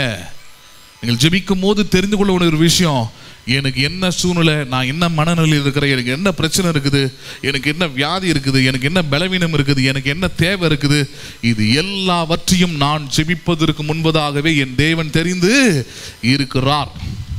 என் தேவன் என்ன பண்ணியிருக்கிறார் அதை. அப்போ ஜெபம் எப்படி இருக்கும்? ஒரு வியாதிக்காக ஜெபம் பண்ண போறீங்க. ஹலோ, ஒரு வியாதிக்காக ஜெபம் பண்ண, உங்களுக்கு ஒரு வியாதி இருக்குது, அந்த வியாதிக்காக ஜெபம் பண்ண போறீங்கன்னா எப்படி ஜெபம் பண்ண போறீங்க? ஆண்டவரே நான் அன்றைக்கி அப்படி பண்ணிட்டு இப்படி செஞ்சுட்டேன் ஆண்டவரே, இப்படி கதுவில் போனேன், அப்படி இடிச்சுக்கிட்டேன், அந்த காலில் புண்ணாயிடுச்சு, அப்புறம் ஆறவேல அந்த டாக்டர்கிட்ட போனேன், அவர் விரலை எடுக்க சொல்லிட்டாரு, இப்படிலாம் பண்ணிக்கிட்டு இருந்தீங்கன்னா ஆண்டவர் அப்போயே எழுந்து போயிட்டு இருப்பார். நீ எல்லாத்தையும் முடிச்சு வைடா ராஜா, நான் என்ன பண்ணுறேன் அப்புறமா நான் வரேன் அப்படின்ட்டு. அதான் சொல்கிறார், அழப்பாதீங்கள், ஸ்பாட்டுக்கு டைரெக்டாக வந்துரு, நீதியான ஜெபத்தை செய். நீதியான ஜெபம் என்னது? இந்த பலவீனத்தை நீர் அறிந்திருக்கிறீர், இந்த வியாதியை நீர் அறிந்திருக்கிறீர், இதன் மத்தியில் நான் விசுவாசிக்கிறேன், நீர் என் பரிகாரியாகிய கர்த்தருடைய தழும்புகளால் நான் சுகமாகிறேன். நீர் தந்த சுகத்திற்காக ஸ்தோத்திரம், நீர் தருகிற ஆரோக்கியத்திற்காக ஸ்தோத்திரம், நீர் தருகிற பலத்திற்காக ஸ்தோத்திரம். இதுதான் நல்ல ஜெபம். அதனால தான் புதிய உடன்படிக்கையில் பவுல் எழுதுறாங்க, ஸ்தோத்திரத்தோடு கூடிய ஜெபத்தினாலும் வேண்டுதலினாலும் தேவனுக்கு நீங்கள் தெரியப்படுத்துங்கள், அப்பொழுது எல்லா புத்திக்கும் மேலான தேவ சமாதானம் உங்கள் உள்ளத்தை ஆட்கொள்ளும்ன்றாரு. அப்போ ஸ்தோத்திரத்தோடு கூடிய ஜெபம்னா நன்றியோடு கூடிய ஜெபம், அதான் ஜெபம். நன்றி இல்லாமல் இருக்கிறது ஜெபமே அல்ல, அதுதான் விசுவாச ஜெபம். விசுவாசம்னா என்னது? தேவன் யாரா என் சூழ்நிலையில் இருக்கிறார் என்பதை சொல்லி ஜெபிப்பது. எல்லா ஜெபமும் அப்படிதான். உங்க வீட்டில் ஒரு மரணம் ஏற்பட்டுருச்சு, தாழ முடியாத ஒரு துக்கத்தில் இருக்கிறீங்க, ஒரு ஆறுதல் இல்லாமல் இருக்கிறீங்க, சமாதானம் இல்லாமல் இருக்கிறீங்க, என்ன சொல்லி ஜெபம் பண்ண போறீங்க? ஏன்னா அதுக்கு தான் சொன்ன, பழைய உடன்படிக்கையில் அதெல்லாம் எடுத்து பார்த்தீங்கன்னா என்னென்னவோ இருக்குது. ஆண்டவரே ஏன் என்னை கைவிட்டீர், ஏன் என்னை மறந்தீர், ஏன் என்னை அமிழ்த்துகிறீர், பாதாளத்தில் தள்ளினீர், இப்படிலாம் இருக்குது. நீங்க இதெல்லாம் சொல்லி ஜெபம் பண்ணீங்கன்னா போயிட்டு வர ராஜா, நீ என்ன பண்ண பொறுமையா ஏதாவது பேசிக்கிட்டே இரு. அதான் சொன்ன புதிய உடன்படிக்கை ஜெபம் என்பது என்ன? இயேசுவின் நாமத்தினாலே ஜெபிப்பது, விசுவாசத்தினாலே ஜெபிப்பது. விசுவாசத்தினாலே நீங்கள் எவைகளை கேட்பீர்களோ அவைகளை பெற்றுக்கொள்வீர்கள். நீங்கள் என்ன பண்ணுவீர்கள்? நீங்கள் அப்ப asking by faith is a right prayer in this new covenant. புதிய உடன்படிக்கையில விசுவாசத்தினாலே நீங்கள் எவைகளை கேட்பீர்களோ அதுவே என்ன ஜெபமா இருக்கிறது? சரியான ஜெபமா இருக்கிறது. அப்போ உங்களுடைய ஜெபம், நீங்க ஜெபம் செய்யும் போது இன்னைக்கு மேல் நல்லா புரிஞ்சுக்கணும். ஜெபம் எப்படி? நான் ஜெபிப்பதற்கு முன்பதாகவே எனக்கு என்ன தேவை, என்ன நடந்திருக்குது, எல்லாவற்றையும் தேவன் அறிந்திருக்கிறார். அப்ப ஜெபத்தில் எனக்கு என்ன வேணும், எனக்கு என்ன கன்க்ளூஷன், எனக்கு என்ன வேணும், ரெசல்யூஷன் எனக்கு என்ன வேணும், பதில் எனக்கு என்ன வேணும், இப்ப எனக்கு என்ன நடக்கணும், இதுல தேவன் யாரா இருக்கிறார், இதை பேசுவது மட்டுமே என்னவா இருக்கிறது? ஜெபமா இருக்கிறது. அந்த ஜெபம் தான் அர்த்தமுள்ள ஜெபம், அந்த ஜெபம் தான் பலனுள்ள ஜெபம், அந்த ஜெபம் தான் வல்லமையான ஜெபம். மற்றது எல்லாம் ஜெபமே அல்ல. வேஸ்டிங் டைம், நேரத்தை என்ன பண்றீங்க நீங்க? வீணடிக்கிறீங்க. அப்போ ஜெபத்தில் அந்த முதல்ல புரிஞ்சு வச்சுக்கணும். நான் பிதாவை நோக்கி வேண்டிக் கொள்வதற்கு முன்பதாகவே அவர் எல்லாவற்றையும் அவர் அறிந்து இருக்கிறார். சரிங்களா? சரி, இதன் அடிப்படையில் ஒரு சம்பவத்தை நம்ம பார்க்கலாம். அப்போ நல்லா புரியும் இந்த ஜெபத்தை பற்றிய காரியம். ஆதியாகமம் 16வது அதிகாரம். ஆதியாகமம் 16வது அதிகாரம். ஆதியாகமம் 16 6வது வசனத்திலிருந்து பார்க்கலாம். ஆதியாகமம் 16வது அதிகாரம் 6வது வசனத்திலிருந்து.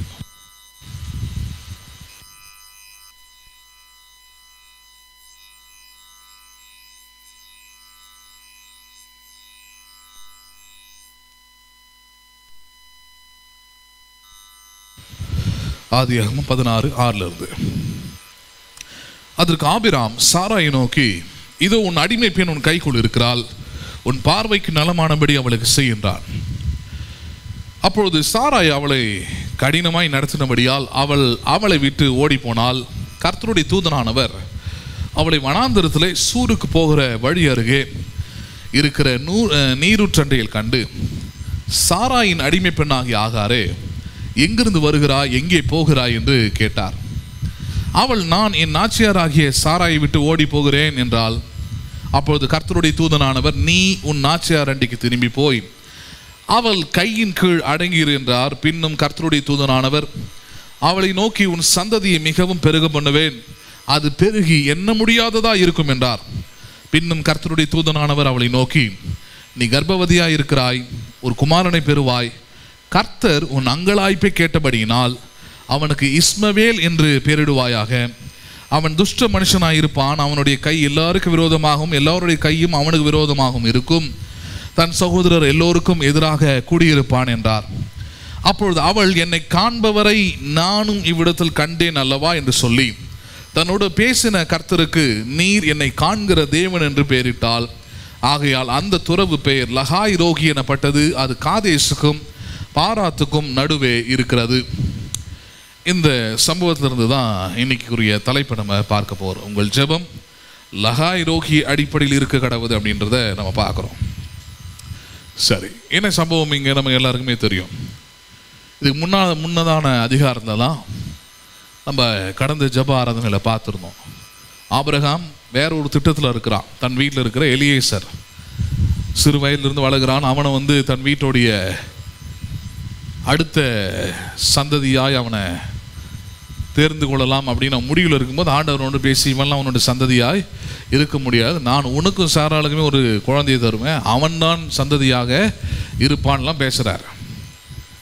பேசிட்ட பிறகுதான் மறுபடியும் ஆபிரகாம் அந்த ஆண்டவர் பேசின அந்த வார்த்தைக்கு மறுமொழியாக பேசினது தான் கடந்த வாரம் நம்ம பார்த்தோம். ஆபிரகாம் தேவனை விசுவாசித்தான், அது நீதியாக எண்ணப்பட்டது. எப்படி எண்ணப்பட்டது? அது தேவன் சொன்னதை ஆபிரகாம் விசுவாசித்தானாம், ஏற்றுக்கொண்டானாம், அதை நம்பினானாம். அதுதான் யாருக்கு நீதியாக எண்ணப்பட்டது? தேவனுக்கு. அப்போ கடவுளுக்கு நம்ம தருகிற பதில் என்பது நீதியான பதிலாக இருக்கணும். நீதியான பதில்னா என்னது? தேவன் எதை சொல்லியிருக்கிறாரோ அதை விசுவாசிப்பதே நீதியான பதிலாக இருக்கிறது. அண்டர்ஸ்டாண்ட் பண்ணுறீங்களா நீங்கள்? சரி, அடுத்த அதிகாரம் தான் இப்போ படிக்கிறோம். இங்கே என்ன நடக்குது? சாராய் ஆபிரகாமுக்கு பாருங்க, அவ ஒரு அவிசுவாசத்தில் இருக்கிறா. சாராய் அவன் என்ன சொல்லி கொடுக்குறா, உனக்கு 80 வயதுக்கு மேலே ஆகுது, எனக்கும் ஆயிடுச்சு, வயசு ஆயிடுச்சு, இதுக்கப்புறம் வெயிட் பண்ணால் வேலைக்கு ஆகாது, ஆண்டவர் அப்போ தரட்டும். அதுக்கு முன்னாடி நம்மளா சேர்ந்து நம்ம பலத்தில் ஒரு ஏற்பாடு பண்ணுவோம். அந்த காலத்தில் ஒரு வழக்கம் இருக்குது, என்னென்னா அடிமை பெண், வேலைக்கார பெண் இல்லை, அடிமை பெண்ணுன்னு இருந்தால் அவளை உங்கள் இஷ்டத்தின்படி எப்படி ஒன்றா நீங்கள் சட்டத்திட்டங்களை போட்டு நடத்தி கொள்ளலாம், கொலை கூட பண்ணிடலாம், இல்லை அது வேறு எப்படி கூட சட்டத்திட்டங்களை போட்டு நடத்தி கொள்ளலாம். அது உங்கள் இஷ்டம் தான். அது அடிமை இல்லையா, ஸ்லேவ்னாலே அதான். They have no rights to do. ஓனருக்கு தான் ரைட் இருக்குதாங்க. அப்போ சாரா என்ன சொல்கிறா, ஒரு வழக்கம் இருக்குது நம்மளுடைய இதில், என்னது, எனக்கு இருக்கிற அடிமை பெண்ணை நீர் ஏற்றுக்கொள்ளும், அவளுக்கு நீர் ஒரு குழந்தைய கொடுத்துட்டீங்கன்னா என்னுடைய அடிமை பெண்ணாக இருப்பதுனால அந்த குழந்தை என் குழந்தையாக வளரும். ஏற்கனவே இவன் அந்த புத்தியில் தான் இருந்தான். வீட்டில் இருக்கிற வேலைக்கார பையனை தன்னுடைய வாரிசு நினச்சிக்கிட்டு இருக்கும் போது ஆண்டவர் அதை வந்து தடுத்தார். இப்போ இதை தடுத்திருக்க வேண்டிய வேலை யாருடைய வேலை? இது ஆபிரகாமுடைய வேலை. செய்யாமல் இப்போ மனைவி பேச்ச ஆதாம் கேட்ட மாதிரி இந்த விஷயத்தில் கேட்குறான். கேட்ட உடனே அவனுக்கும் ஓகே ரைட்டு, மனைவி சொல்கிறா, தட்டாமல் கேட்டுறணும்னு கேட்டு அதே போல் அந்த ஆகாரம் ஏற்றுக்கொண்டு ஒரு குழந்தையும் கர்ப்பம் தரிக்கும்படியான அந்த நிலைமையும் போயிடறா. அவளுக்கு கர்ப்பம் அடைகிறாள். கர்ப்பம் அடைந்த உடனே இயற்கையாக வரக்கூடிய ஒரு பெருமை புத்தி, ஒரு ஏளன புத்தி, தான் யாரையும் நான் எங்கே இருந்தோன்றது என்ன பண்ணிடுறாவ, ஆகார் மறந்து, வசனம் இதுக்கு முன்னாடி இருக்கிற வசனம் சொல்லுது, அவள் சாராயை ரொம்ப ஏளனமாய் பார்த்தாள். எப்படி பார்த்தாலும் அவ, அதான் சாராய் வந்து நீ என்னோட வயசானவன், நீ எனக்கு எஜமானி தான், ஆனால் உனக்கு குழந்தை இல்லை, நீ ஒரு மலடி, உன் வீட்டில் நான் வந்து அடிமை பெண்ணை தான் வந்தேன், ஆனால் பாரு நான் எனக்கு என்ன இருக்குது, இப்போ கர்ப்பம் தரித்துட்டேன், இப்போ நான் இந்த வீட்டுக்கே சந்ததியை கொண்டு வரேன்ற மாதிரி அவளுடைய நினைப்பு, பேச்சு, நடவடிக்கைலாம் இருக்கும் இல்லையா, மாறின உடனே இது சாராய்க்கு பிடிக்கல. உன்னை அடிமை பெண்ணாக இருந்த உனக்கு இந்த மாதிரியான ஒரு பாக்கியத்தை, இந்த மாதிரி ஒரு வழியை நான் என்னுடைய வாழ்க்கையை விட்டு கொடுத்து உனக்கு இதை செய்கிறேன், நீ என்ன பண்ணிட்டு உட்காந்துருக்கிற, அதை பெருந்தன்மையாக பார்க்காம பெருமைக்குரிய விஷயமா எடுக்கிற, இப்போ என்னுடைய பவர் என்னன்னு காட்டுறேன் உனக்கு நான் அப்படின்னு சொல்லிட்டு தான் ஆபிரகாம் கிட்ட சொல்லும் போது அதை அங்கேருந்து படிக்க ஆரம்பித்தோம். ஆபிரகாம் தான் சொல்கிறான், அவளை உன்னுடைய அடிமை பெண், உன் கையில் அவள் இருக்கிறா, நீ என்ன நினைக்கிற அதை என்ன பண்ணு செய் அப்படின்னோடனே வழக்கம் போல தான் ஓவர் ஆடினா அவங்க பவர் என்னன்றதை காட்டுவாங்க. அப்போ அவங்க பவரை காட்டும் போது என்ன பண்ணுறா, இருக்க முடியாமல் தரித்தெடுத்து ஓடுகிறாள். என்ன பண்ணுறாவ, இதுக்கப்புறம்லாம் இவ எனக்கு கடுமையாக வேலை வாங்குறாரு, இதுக்கப்புறம்லாம் இவகிட்ட இருக்க முடியாது, ஓடுறா. வெளியே ஓடின பிறகு ஓடின இடம் பாருங்கள், வனாந்திரம். ஓடின இடம் வனாந்திரம். ஏற்கனவே யாரும் ஆதரவு கிடையாது, ஒன்றும் கிடையாது. ஓடின உடனே பாருங்கள், ஃபஸ்ட்டு அவளுக்கு டீச்சிங் என்ன தெரியுமா, ஆண்டவர் அவளுக்கு சொல்லிக் கொடுக்குறது. எங்கே போகிறேன்னு கேட்குறாரு. இது மாதிரி என் நாச்சியார் ரொம்ப கொடுமை பண்ணுறா, அதனால் நான் என்ன பண்ணுறேன், ஊர் விட்டு ஓடுறேன் அப்படின்றா. ஆண்டவர் என்ன சொல்லி கொடுக்குற, முதல்ல போய் அவளுடைய கையின் கீழே என்ன பண்ணிடு, அடங்கி இருக்க பார்த்துக்கோ. ஹலோ, பேசுகிறது புரியுதா இல்லையா? கொழுப்பு எடுத்தால் சில நேரத்தில் அப்படி தான் இருக்கும் பாருங்கள். சபையில் கூட இந்த சபையை விட்டு போயிடுவேன், வெளியே போயிடுவேன், என்கிட்ட என்னுடைய சிலவங்களாம் சொல்லியிருக்கிறாங்க. ஒரு பொண்ணு அப்படி தான் பாருங்கள், ஒரு வாட்டி ஒரு இடத்துல போகிறா, உடம்பு சரியில்லாத ஒரு விஷயத்துக்காக. அந்த இடத்துக்கு நான் தான் அவளை சொன்னால், சரி நீங்கள் போயிட்டு இதை போய் பாரு அப்படின்னு அனுப்பி விடுறேன். அங்கே போனால் அங்கே செய்யக்கூடாது ஒரு செயலை செய்கிறா. செஞ்ச உடனே அது என்னுடைய இதுக்கு வருது. வந்த உடனே நான் கூப்பிட்டு கண்டிக்கிறேன், நீ ஒரு விசுவாசி, சினிமா பாட்டுக்கு போட்டு டான்ஸ் ஆடுறா, அது ஒரு வீடியோ எடுத்து அந்த இடத்துல இருக்கிறவன் அதை ஸ்டேட்டஸில் வைக்கிறான், பார்த்தா எனக்கு அசிங்கமாக இருக்குது, இப்படிலாம் செய்யலாமா நீ, இதுக்காக நான் அங்கே அனுப்பினேன் அப்படின்னு சொல்லிட்டு நான் சத்தம் போடுறேன் பாருங்கள். இது நடக்கும்போது இந்த டிசம்பர் லாஸ்ட்டில் நியூ இயர் ஸ்டார்ட் ஆக போகுது. பார்த்தா நியூ இயருக்கு அந்த வருஷம் வந்து சாப்பாடு போட்டிருந்தோம், எல்லோரும் சாப்பிட்டுக்கிட்டு இருந்தாங்க. இந்த வழக்கம் போல் இந்த பொண்ணு அந்த அம்மா எல்லாம் வந்திருந்தாங்க. அப்போ அந்த அம்மா வந்து சொன்னிச்சு பாருங்கள், பாஸ்டர் இவ வந்து நீங்கள் நான் லேட்டாக வந்தது காரணம் வந்து எவ்வளோ நேரமாக கூப்பிட்டு பார்க்குறேன், நான் வரவே மாட்டேன்டா. அப்புறம் என்ன ஏன்னு கேட்டால், நான் இந்தமாதிரி அந்த சர்ச்சுக்கே வரல, அவர் எப்படி என்ன கேள்வி கேட்கலாம், ஏன்னா விஐபி ஞாபகம் வந்துடுது. எந்த விதத்துலையும் பல முறை சொல்லிட்டேன், என்னை விட பெரிய ஆளுங்க வயசில் வேணால் பெருசில் இருக்கலாம், ஆனால் ஊழியக்காரன்ற தகுதியிலையோ மற்ற காரியம் என்னை விட பெரிய ஆளுங்க யாரும் இங்கே கிடையாது. அப்படி ஒரு தாட் இருந்ததுன்னா வேஸ்ட்டு நீங்கள் இங்கே வரதே. பேசுகிறது புரியுதுங்களா இல்லையா? நீங்கள் பெரிய ஆளுன்னு வெளியே போய் காட்டுங்க, பார்த்துக்கலாம் என்ன ஆகுறீங்கன்ட்டு. எங்கே நீங்கள் அடிபட்டு, எங்கே சீரழிஞ்சு, எங்கே குப்பையாகி, எங்கே என்ன ஆகுறீங்கிறத பார்த்துக்கலாம். அது அப்படி தான் பார்த்துக்கிட்டு இருக்கிறேன் இன்றைக்கி வரைக்கும். அப்படி தான் இந்த பொண்ணு என்னோட அம்மாவும் சொன்னாங்க.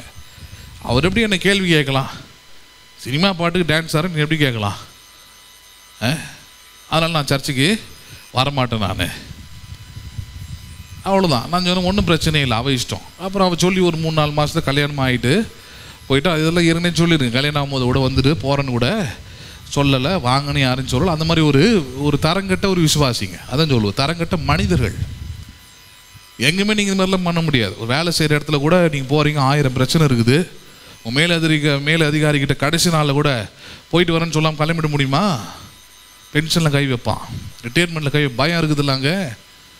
அந்த ஒழுக்கத்தை ஃபாலோ கடைசி டைமில் கூட போயிட்டு வணங்கன்னு சொல்லிட்டு சார் வர சார்னு போயிட்டு வர தெரியுதுல்ல. அந்த ஒழுங்கு எங்கள் சபையில் போகுது. சபைன்னு அவ்வளோ ஒழுங்கீனமான சபையா? எங்கேருந்து 2 கொம்பு முளைக்குது பாருங்க. அப்படிதான் அந்த அம்மா சொல்லுது. அவள் கோச்சிக்கிட்டாங்க. அதனால் முதல்ல எடுத்து நான் சபைக்கு நான் வரமாட்டேன். என்ன சொன்னேன், எனக்கு எந்த பாதிப்பும் கிடையாது, எனக்கு எந்த பிரச்சனையும் கிடையாது. நான் எந்த தப்பும் பண்ணால் தான் நான் யோசிக்கணும். இல்லை நான் இது செஞ்சுருக்குது தப்புன்னு சொல்கிறேன். அது அறிவு இருந்தால் புத்தியில் உரைக்கிட்டு, இல்லைன்னா எங்கேயாவது போயிட்டு நாசமாக போட்டோம், அவ்வளோதான். எனக்கு அதை பற்றி பிரச்சனையே கிடையாது. ஆண்டவர் என்னைய கேட்க போகிறாரு, உங்கள் வாழ்க்கை உங்கள் கையில் இருக்குது, அவ்வளோதான். சொல்லி தர முடியும், வழி நடத்த முடியும், அவ்வளோதான். அப்போ பேசிக்காகவே இல்லாத ஒரு குணம் அதுதான். பேதுருவில் கூட பாருங்கள், பேதுரு அவர் சொல்கிறாரு, வாலிபர்களே உங்கள் மூப்பருக்கு நீங்கள் அடங்கி இருங்கள்டார். மூப்பருக்கு என்ன பண்ணுங்கள், நீங்கள் அந்த அடங்கி இருக்கிறது என்பதே ஒரு குவாலிட்டி. நீங்கள் வேணால் வேதத்தில் பாருங்கள், இந்த அடங்கி இருந்த ஆட்கள் மட்டும்தான் உயர்வாங்க. சரி, வேதத்தில் இருக்கிற ரூத்னு ஒரு கேரக்டர் இருக்குது. Why she is blessed. Boaz மிகப்பெரிய பணக்காரன், கோடீஸ்வரன், ரொம்ப நல்ல குணமுள்ள மனுஷன். வேறு கோடீஸ்வரன் பணக்காரன் கூட கிடச்சிருவான். குணம் இருக்கிற மனுஷன் எங்கே போய் தேடுறது உலகத்தில்? நல்ல குணமுள்ள ஒரு மனுஷன். வேலைக்காரங்களை உள்ள வெளியூர்காரங்களை கூட கூப்பிட்டு அவங்கள ஆதரித்து அவங்கள ஒன்றும் உட்கார சாப்பிட வைக்கிற அளவுக்கு நல்ல ஒரு புத்தி உள்ள ஒரு மனுஷன், மனசுள்ள மனுஷன் போவாஸ். வேதத்தில் படிக்கிறோம்.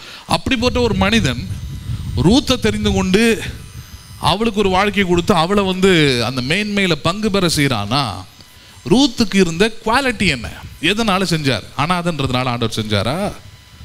ஹலோ, நல்லா கவனிக்கணும். அப்படின்னா ஊரில் எவ்வளோ அனாதைக்கு இருக்குது, ஏன் தேவன் பட்சபாதம் பார்க்குறாரு? அவங்களுக்கெல்லாம் ஏன் வாழ்க்கை தரல? கேள்வி எழுதா இல்லையாங்க? எதன் அடிப்படையில் ரூத்துக்கு தேவன் இவ்வளோ பெரிய வாழ்க்கை அமைச்சு கொடுத்தாரு? அவ காலத்தில் மோசமாக இருந்தது வாழ்க்கை. இன்னைக்கு எப்படி இருக்குது அதே மாதிரி தான். யார் ஒன்றா தெரிஞ்சு கொள்ளலாம், யார் கூட ஒன்றா போகலாம், எப்படி ஒன்றா இருக்கலாம். அப்படிலாம் இருந்த காலத்தில் இப்போ ரூத்துக்கு மட்டும் ஏன் அப்படி இருந்தது? போவாஸ் அதை சொல்கிறான். கர்த்தருடைய செட்டைகளின் கீழே அடைக்கலமாய் வந்த உனக்கு அவரால் நிறைவான பலன் உண்டாவதாகன்னு சொல்லிட்டு சொல்கிறான். உன்னை பற்றி ஊர் மக்கள் என்ன தெரியுமா சொன்னாங்க? உன் மாமியாரிடத்தில் நீர் கீழ்ப்படிந்து அடங்கி இருக்கிறாயின்ட்டான். எந்த குணம் பிடிச்சி போச்சு அவனுக்கு? மாமியார்ன்ற ஸ்தானத்தையே இழந்துட்டான். ஏன்னா மகன் செத்து போயிட்டான். இழந்து போன மகன் செத்து போனதுக்கு அப்புறம் அவளுக்கு குழந்தை கூட கிடையாது, வாரிசு கூட கிடையாது. ஏற்கனவே அவளோடு இருந்த இன்னொருத்தி போயிட்டா. இவளும் போவதான் சொன்னான். அவள் சொன்னான், நீர் மறிக்கிற இடத்துல நானும் மறிப்பேன், உம்முடைய தேவன் என்னுடைய தேவனாய் இருப்பார். இப்போ குடும்பம் எப்படி இருக்குதுப்பா? உங்கள் மாமியார் எப்படி இருக்கணும்? நீங்கள் ஒரு குடும்பத்தை செலக்ட் பண்ணுறீங்க. ஹலோ, செலக்ட் பண்ணும்போது அங்கே அதுதான் நடக்கும். உங்கள் மாமியாருடைய தெய்வம் தான் யாருடைய தெய்வம்? அப்போ உங்கள் மாமியார் யாரை தொழுது கொள்ளணும் இருக்கணும்? கர்த்தரை தொழுது கொள்ளணும். அப்போ எவ்வளோ விஷயம் இருக்குது பாருங்கள். இதில் ஏதாவது ஒன்று மிஸ் ஆச்சுன்னா கூட எல்லாமே மிஸ் ஆகிடும். அப்படி தாங்க மிஸ் ஆகுது. ரூத்துக்கு ஏன் மிஸ் ஆகாமல் எல்லா நன்மையும் கிடச்சிது? ரூத்தோட வம்சத்துலேருந்து இயேசு பிறகுறார், தாவீது பிறகுறாரு. தாவீதோடைய கொள்ளுப்பாட்டி தான் ரூத்து. அப்போ இவ்வளோ பெரிய அந்த ஸ்தானம், இப்படி உயர்வு, ஒரு அனாதை பெண்ணாவ, ஆதரவற்றவள் அவள் ஏன் கிடச்சிது? ஒன்று தான், மாமியாருக்கு அடங்கியிருந்தான். அந்த ஒரு பாயிண்ட்டு தாங்க போவாஸை தான் கொண்டு வரான். ஊரார் சொல்கிறாங்க, நீ மாமியாருக்கு எப்படிப்பட்டவள் நீ? ஆமாம், மாமியார் ரொம்ப நல்ல கேரக்டருங்க, படிச்சு பாருங்களேன். லூஸு மாமியார். யார்? Original loose. நகோமின்னு பேர் வைக்கிறாங்க. நகோமின்னா இனிமைன்னு அர்த்தம். ஊருக்குள்ளே வரும்போது என்ன, நகோமி போகும்போது புருஷன் 2 பிள்ளைங்கன்னு போனால், வரும்போது நீ மட்டும் தான் தனியாக வர, புருஷனையும் காணோம் பிள்ளைங்களையும் காணோன்னா அதுக்கு பதில் என்ன தெரியுமா சொன்னால், என்னை நகோமி என்று அழைக்காதீர்கள், என்னை மாறாவென்று அழையுங்கள்ன்றா. எவ்வளோ சொல்லுவான்னா, கோட்டீஸ்வரன் பேர் வச்சுட்டு இனிமேல் கோட்டீஸ்வரன் கூப்பிடாதீங்க, இனிமேல் எல்லாரும் யாருன்னு கூப்பிடுங்க, என்ன பிச்சைக்காரனும் கூப்பிடுங்கன்னா அவனை எப்படி பார்ப்பீங்க நீங்கள்? யார் அவன்? அதே மாதிரி தான் அவனோட மென்டாலிட்டி. அந்த மாதிரி ஒரு லூஸுக்கு, ஏன்னா அது ஒரு பிரமாணம். அதை சொல்ல வர, அது ஒரு பிரமாணம். இப்போ பெற்றோர்களை பற்றி பேசுகிறார். பெற்றோர்கள் எல்லாரும் ரொம்ப நல்லவங்களா? இயேசுவே சொல்கிறார், பொல்லாதவர்களாகிய நீங்கள்ன்றார். அப்போ அவங்களுக்குள்ளேயும் பிரச்சனை இருக்குது, பெற்றோர்களுக்குள்ளேயும் பாவங்கள் இருக்குது, எல்லாமே இருக்குது. ஆனால் வசனம் சொல்லுது, உன் ஆயுசு நாட்கள் நீடித்திருப்பது உன் தகப்பனின் தாயும் கனம் பண்ணுவாயாக. பிரமாணம் அது. அவங்க நல்லவங்களா கெட்டவங்களான்னு பார்த்து உன்னை கனம் பண்ண சொல்லலை. ஆனால் வளர வளர தெரிந்து கொள்ள சொல்லுது. எபேசியர் 6 அதை போதிக்கிறார் இல்லையா, பிள்ளைகளே உங்கள் பெற்றோருக்கு கீழ்ப்படியுங்கள், இது நியாயம். அப்படியா இருக்குது. கர்த்தருக்குள் கீழ்ப்படியுங்கள். எப்படி கீழ்ப்படியுங்கள்? இப்ப கண்மூடித்தனமா கீழ்ப்படியாதீங்க. Hello, don't obey to your parents blindly. Obey to your parents in God and in Christ. கிரைஸ்ட்னா வார்த்தை, வசனம், பிரமாணம், அதற்குள் அவர்களுக்கு கீழ்ப்படியுங்கள். இதுவே நியாயம். அப்போ அது ஒரு குவாலிட்டி பாருங்க. இதை தான் முதல்ல அவனுக்கு சொல்லி கொடுக்குறாங்க. பாரு, கர்ப்பமாக இருக்கிற ஓடுறதுலாம் ரொம்ப ஈஸியான விஷயந்தான், எல்லாருக்கும் இருக்கிற புத்தி தான். ஒரு நாயை கூட நீங்கள் சோறு போடாமல் எட்டி வச்சிங்கன்னா ஓடிடும், வீடு விட்டு இன்னொரு வீட்டுக்கு ஓடிடும். நான் அது மாதிரி சில நாய்களை பார்த்துருக்குறேன். எங்கள் வீட்டுக்கே 2-3 வாட்டி இந்த பொம்மோரியன் நாய் வந்திருக்குது. நான் வாங்கினதே இல்லை, ஆனால் எங்கள் வீட்டுக்கு வந்துடும். எப்படி வந்திருக்குன்னு பார்த்தீங்கன்னா, இங்கிறதோ ஓனரை பிடிக்காமல் வந்து கரெக்டாக எங்கள் வீட்டு வாசலில் உட்காந்துருக்கும். அதை கூப்பிட்டு வச்சு சோறை போட்டு அதுக்கு சங்கிலி வாங்கிட்டா எல்லாத்தையும் வாங்கி ஒரு மாதம் வளர்ப்பேன். அப்புறம் இங்கே பிடிக்காது, எங்களை பிடிக்காம ஒரு வாட்டி அப்படி தான் ஓடி போயிடுச்சு பாருங்க. ஓடி போனால் ஒரு மேஸ்திரி இருந்தாலும் அங்கே ஒரு வீடு கட்டிகிட்டு இருந்தாங்க. அவன் வந்து வெளியூர்லேருந்து இங்கே வந்து வேலை செஞ்சுருந்தான் பாருங்க. அவன் கூட போயிட்டு விளையாடிக்கிட்டு அப்படியே இருந்துருக்கு. நானும் இதை தேடுறேன், வீட்டில் இருந்து இதை காணாமே ஆச்சுன்ட்டு போனால் அப்புறம் அங்கே ஒருத்தர் நிற்கிறார். ஒரு டிசைன் நாங்கள் இந்த மாதிரி நாய் வந்துச்சாங்க, அந்த புசு புசுன்னு இருக்குமேண்ணா. எங்கள் மேஸ்திரி தான்ப்பா அவர் வீட்டுக்கு எடுத்து. வீடு எங்கங்கன்னா அவர் திண்டிவனம்ப்பா. அவர் இன்றைக்கி தான் கடைசி நாள் வேலை. அது வந்துச்சு, ஆளாட்டி நின்றுச்சு, கட்டி போட்டு வச்சுருந்தாரு. நான் கூட அவர் நாய் தான் நினச்சிருந்தேன். பார்த்தா நல்லா பழகுதுப்பா அது. அவர் அப்படியே தூங்கினே போதுதான் சொன்னேன். அப்படியே போட்டோம், திரும்பி வரக்கூடாதுலாம். அவர் நான் சொன்ன பாருங்க, ஏங்க அதெல்லாம் ஒழுங்காக வளர்க்கணுங்க, திருநாய் இல்லைங்க. கரெக்டாக அதுக்கு வேக்சினேஷன் போடணும், சரியான சாப்பாடை கொடுக்கணும், சரியான கிளைமேட்டில் வச்சுருக்கணும். அதுங்களே மேஸ்திரி எந்த கிளைமேட்டில் வச்சுருப்பான், எந்த வெயிலில் படுக்க வைக்கிறானோ, எந்த சாக்கடையில் ஊழ்ந்து கிடக்குதோ, இதெல்லாம் தேவையான்னு கேட்ட மாதிரி சொன்னால் அவனுக்கே சோத்துக்கு கஷ்டம் பண்ணார் என்கிட்ட. இது எப்படி சூஸ் பண்ணுது பாருங்க ஆளுங்களை. அது சொன்ன ஓடி போட்டணும், எங்கேயோ ஓடி போட்டோம் விடுங்க, நான் ஃபோன் பண்ணி தரேன். ஃபோனே வேணான்னு நான் அந்த மாதிரி பாருங்க. அப்போ குவாலிட்டி இது வந்து அனிமல்ஸ் கூட செய்யுன்ற. ஆனால் if you're a Christian, if you're a believer, mainly ஆசீர்வாதம் வேணும், நன்மை வேணும், எதிர்காலம் நல்லா இருக்கணும், எனக்கு சின்ன இதில் கூட இடர்பாடை நான் விரும்பலைன்னா எல்லாத்தையும் கவனமாக இருக்கணும். இதுக்கு ரொம்ப கவனமாக இருக்கணும். உங்கள் மூப்பருக்கு நீங்கள் அடங்கி, மூப்பர்னா மூத்தவர்கள். உங்கள் வீட்டில் உங்கள் யார் மூத்தவங்க? ஹலோ, சபையில் யார் மூத்தவங்க? எல்லாருக்கும் நீங்கள் அடங்கியிருந்தால் மட்டுமே எங்கள் ஆசீர்வாதம் உண்டாகும். ஆகாருக்கு அதான் முதல் விஷயமா சொல்கிறோம். பாயிண்ட் இல்லை, இருந்தாலும் நான் சொல்லிடுறோம். அதில் வரதுனால போயிட்டு நாச்சியாருக்கு என்ன பண்ணு, போயிட்டு அடங்கிரு. அவளால் தானே இந்த வாழ்க்கை கிடச்சிது, போய் அவளுக்கு என்ன பண்ணு, அடங்கிருன்றார். சரி, இப்போ பாயிண்ட்டுக்கு வரும். இப்போ கர்ப்பமாக இருக்கிறா, உங்களுக்கு தெரியும் அது எவ்வளோ வேதனையான நேரம்ன்றது. அப்போ அப்படிப்பட்ட ஒரு நேரத்தில் ஒருத்தி வனாந்தரத்தில் இருக்கிறான்னா அவன் நிலைமை எப்படி இருக்கு யோசிச்சு பாருங்க. அப்போ அந்த நேரத்தில் தான் தேவன் அவளோடு பேசுகிறார், இவளும் தேவனை பற்றி பேசுகிறார். அந்த உரையாடலுக்கு பேர் தான் ஜெபம்னு வைக்கிறோம். இப்போ இந்த இடத்துல ஆகார் ஒரு காரியத்தை, இந்த கடவுளை முதல்ல சந்திக்கிறா. அந்த சந்திக்கிற கடவுளை பற்றி அவளுக்கு ஒரு அறிமுகம் உண்டாகுது, அவளுக்கு ஒரு தெளிவு உண்டாகுது. இந்த ஆண்டவர் யார் என்கிற அந்த ஞானம் அவளுக்கு கிடைக்குது பாருங்க. Who is this God? இந்த ஆண்டவர் யார் அப்படின்னும் போது தான் இங்கே நம்ம கவனிக்கிறோம். என்ன கவனிக்கிறாங்க? 10வது வசனம். பின்னும் கர்த்தருடைய தூதனானவர் அவர்களை நோக்கி, உன் சந்ததியை மிகவும் பெருக பண்ணுவேன், அது பெருகி எண்ணி முடியாததாய் இருக்கும். கர்ப்பத்தில் இருக்கும் போதே சொல்றார் பாருங்க. பாயிண்ட் தான், குழந்தை ஒன்றும் பிறக்கல, ஆனால் கர்ப்பத்தில் இருக்கும் போதே சொல்றார், உன் சந்ததி பெருசாக வரும், அதை ஆசீர்வதிப்பேன். ஆனால் ஒரு பிரச்சனை என்னன்னா, அவன் துஷ்டனாக இருப்பான். புத்தியை பற்றி அவன் புத்தி எப்படி இருக்கும்? துஷ்ட மனுஷனாக இருப்பான். உலகத்தில் இருக்கிற எல்லா மனுஷன், முக்கியமாக சகோதரருடைய கைகளும் அவனுக்கு விரோதமாக இருக்கும். அப்படிலாம் பேசிடுறாங்க. சொல்லிட்டு இப்போ உனக்கு கவனிக்கணும் 13வது வசனம். அப்பொழுது அவள், இப்போ ஆண்டவர் பேசி முடிச்சுட்டார். இப்போ இவளுடைய டைம், ரெஸ்பான்சிபிங் டைம், பேசுகிற நேரம். என்ன பேசுகிற? அப்பொழுது அவள், என்னை காண்பவரை நான் இவ்விடத்தில் கண்டேன். என்ன ஃபர்ஸ்ட் அவள் உணர்றா? இதுதான் நம்ம மத்தேயுல படித்தோம் 6வது அதிகாரத்தில். நாம் ஜெபிப்பதற்கு முன்பதாகவே நமக்கு என்னது தேவை என்பதை தேவன் என்ன பண்ணியிருக்கிறார்? அவர் அறிந்திருக்கிறார். இது ஆகாரம் அறிந்து கொள்றார். எனக்கு என்ன தேவை, என் வாழ்க்கைக்கு என்ன தேவை, என் எதிர்காலம் எங்க இருந்தா நல்லா இருக்கும், இது எல்லாவற்றையும் ஒருவர் அறிந்திருக்கிறார். முன்பதாகவே அவர் வந்து கேட்கல, ஆகாரே என்ன ஆச்சு, மாமியார் எப்படி இப்படிலாம் திட்டுனா, என்னென்ன வார்த்தையெல்லாம் சொன்னா, இதெல்லாம் உன்னை காயப்படுச்சு, இப்படிலாம் கேட்கவே இல்லை பாருங்க. சிம்பிளாக சொன்னா, எங்கே போகிற, ஒழுங்கு போய் மாமியார்கிட்ட அடங்கிரு, உனக்கு இப்படிப்பட்ட ஒரு குழந்தை பிறக்கும், அதை இப்படி பெருக பண்ணுவேன், இப்படிப்பட்ட பிரச்சனைலாம் கூட இருக்கும் அப்படின்றா. இப்போ உடனே ஆகாருக்கு அண்டர்ஸ்டாண்ட் ஆகுறதுன்னா, ஹூ இஸ் திஸ் காட்? யார் இந்த கடவுள்னு பார்க்கும்போது அவளுக்கு என்ன புரியுது? நான் சொல்றதுக்கு முன்பதாகவே அவர் எல்லாவற்றையும் கண்டிருக்கிறார், எல்லாவற்றையும் அறிந்தவராக இருக்கிறார். பிஃபோர் ஐ சே, நான் சொல்வதற்கு முன்பதாகவே இந்த தேவன் என்னை கண்டவராயிருக்கிறார், என்னை கண்டு கொண்டவராயிருக்கிறார், என்னை அறிந்தவராய் அவர் இருக்கிறார். நான் சொல்றதுக்கு முன்னாடியே அவருக்கு எல்லாமே தெரிஞ்சிருக்குது. அதனால சொல்றாரு, என்னை கண்டவரை நானும் இவ்விடத்தில் கண்டேன் அல்லவா என்று சொல்லி தன்னோடு பேசின கர்த்தருக்கு நீர் என்னை காண்கிற தேவன். அப்ப ஜெபத்தோடைய அடிப்படை அதுதான். ஜெபம் பண்றதுக்கு முன்னாடி என்ன பண்ணிடணும்? என்னுடைய சூழ்நிலைகள் எல்லாவற்றையும் பார்த்திருக்கிற தேவன், என் சூழ்நிலைகள் எல்லாவற்றையும் அறிந்திருக்கிற தேவன், என்னுடைய வழிகளை அறிந்திருக்கிற தேவன், என் புலம்பலை அறிந்திருக்கிற தேவன், என் கஷ்டங்களை அறிந்திருக்கிற தேவன், என் வியாதிகளை அறிந்திருக்கிற தேவன், எனக்கு நடந்திருக்கிற துரோகங்களை, பிரச்சனைகளை, எதிரிகளை, சத்துருக்களை, அவர்கள் போடுகிற திட்டங்களை எல்லாவற்றையும் அறிந்திருக்கிற தேவன், என்னை காண்கிற தேவன். என்ன தேவனா இருக்கிறார் அவர்? ஜெபத்தில் அது ரொம்ப முக்கியமானது. ஜெபிக்க போறதுக்கு முன்னாடி நீங்க அறிந்து கொள்ள வேண்டிய சத்தியம் அதுதான், உங்களுக்கு புரிந்திருக்க வேண்டிய சத்தியமா தான்.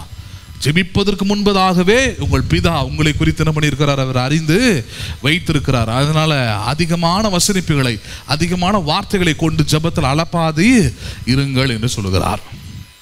அப்ப அதனால தான் இந்த இடத்துல சொல்றாரு, ஆகாருடைய அனுபவம் எப்படி இருக்குது?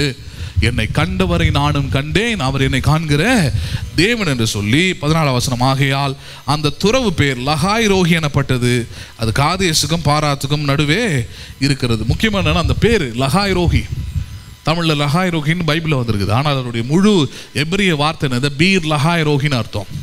பீர் லகாய் ரோகின்னு அர்த்தம், இந்த நீரூற்றண்டையில தேவன் என்னை கண்டார். இந்த நீரூற்றண்டையில் யார் என்னை கண்டது? யார் பார்த்தாங்களோ இல்லையோ, என்னை பற்றி யாருக்கு தெரிஞ்சிருக்குமோ தெரியாதோ, ஹலோ, என்னை பார்க்குறவங்க கூட யாரோ சொல்லியிருக்கலாம், கர்ப்பமான ஒருத்தி போயிட்டு இருக்கிறாப்பா அப்படின்னு சொல்லலாம். ஆனால் நான் எந்த நிலையில் போகிறேன் என்பதை அறிந்தவர், என்னுடைய ஃபியூச்சர், என்னுடைய வருங்காலம், என்னுடைய பிள்ளை, பிறகு போகிற பிள்ளை, அது யாராயிருக்கும், எப்படியா இருக்கும் என்பதையும் அறிந்தவர் அவர். அப்படிப்பட்டவரை நான் இந்த இடத்தில் கண்டேன். நான் அப்படிப்பட்டவரை என்ன பண்ண இந்த இடத்துல கண்டேன். அதனால்தான் உங்களுடைய ஜெபம் எப்படிப்பட்டதா இருக்க வேண்டும்? லகாய் ரோகின் அடிப்படையில் இருக்க வேண்டும். எதன் அடிப்படையில் இருக்க வேண்டும் அப்படின்னா, நீங்கள் ஜெபிப்பதற்கு முன்பதாகவே உங்களுக்கு என்னது தேவை என்பதை தேவன் அறிந்திருக்கிறார். யார் அறிந்திருக்கிறார்? அவர். அப்ப என்ன ஜெபம் பண்ணோம்? எப்படி ஜெபம் இருக்கணும்? எடுத்த உடனே ஆண்டவரே ஸ்தோத்திரம், கிருபைகளுக்காக நன்றி, இரக்கங்களுக்காக நன்றி, இந்த சூழ்நிலையும் அறிந்து வைத்திருப்பதற்காக நன்றி, நீர் அனுமதிக்கவில்லை ஆனால் நடந்திருக்குது, அதற்காக நன்றி. ஆனால் இது எப்படி மாற்ற போகிறீர்? அதுக்கு தான் வசனம் தெரிஞ்சிருக்கணும், வாக்கு தத்தங்கள் தெரிஞ்சிருக்கணும், விசுவாசத்தை உள்ள எழுப்பணும். விசுவாசம் உள்ள ஜெபம் பிணியாளியை ரட்சிக்கும் இருக்குது. வாயை திறந்து சொல்லணும், என் இருளை வெளிச்சமாக மாற்றுவதற்காக நன்றி, என் புலம்பலை ஆனந்த களிப்பாக மாற்றுவதற்காக ஸ்தோத்திரம், என் தோல்வி எல்லாம் ஜெயமாக மாறுவதற்காக ஸ்தோத்திரம். இப்படி சொன்னீங்கன்னா அந்த ஜெபம் அது அர்த்தம் உள்ளது. இந்த விதத்தில் ஜெபித்தால் நீங்கள் கேட்டுக்கொள்வது எதுவோ அதை நிறைவாய் பெற்றுக்கொள்வீர்கள். அதுதான் புதிய உடன்படிக்கையின் ஜெபம். அதுவே என்ன ஜெபமாக இருக்கிறது? அப்ப ஜெபத்துல ரொம்ப முக்கியமான ஒரு விஷயத்தை நீங்க கற்றுக்கொண்டிருக்கிறீங்க. லகாய் ரோகி என்றால் நீங்கள் ஜெபிப்பதற்கு முன்பதாகவே உங்களுக்கு என்ன தேவை என்பதை, நீங்கள் யார் என்பதை எல்லாவற்றையும் அறிந்த கர்த்தரிடத்தில் ஜெபிக்கிறீர்கள். யார் இடத்துல ஜெபிக்கிறீர்கள்? அப்ப அறிந்த கர்த்தரிடத்துல என்ன போய் ஜெபம் பண்றது? உங்கள் விசுவாசத்தை தெரிவிங்க, உங்கள் நம்பிக்கையை தெரிவிங்க. ஆண்டவரே, நான் உண்மை இப்படி நம்புறேன், வார்த்தை சொல்லியிருக்கிறபடி நம்புகிறேன், நான் வார்த்தை சொல்லியிருக்கிறபடி இந்த சூழ்நிலை இப்படி நான் விசுவாசிக்கிறேன். நான் சொல்றேன், அதை தேவன் நீதியாக எண்ணுவார். அந்த நீதியினால் தான் உங்கள் வாழ்க்கை ஸ்திரப்படும், பதிலளிக்கப்படும். எல்லா ஜெபத்திற்கும் பதில் அங்க உண்டாகும். அந்த ஜெபம் அர்த்தமுள்ளதாயும் இருக்கும். நம்புறீங்களா நீங்க? அதை எல்லாரும் எழுந்துருப்போம்.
எங்கள் ஜீவ நீரூற்று நீர். ஆஹா பீர் லஹாய் ரோஹி, என்னை காண்கின்ற தேவன் நீர். பீர் லஹாய் ரோஹி, எந்தன் ஜீவ நீரூற்று நீர்.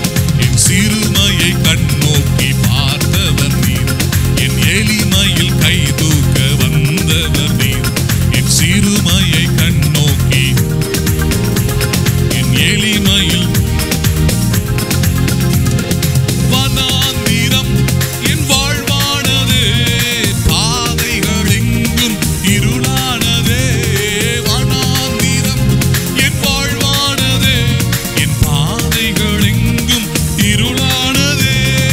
எந்தன் அழுகுரல் கேட்டு நீரூற்றாய் வந்தவரே, எந்தன் அழுகுரல் கேட்டு நீரூற்றாய் வந்தவரே.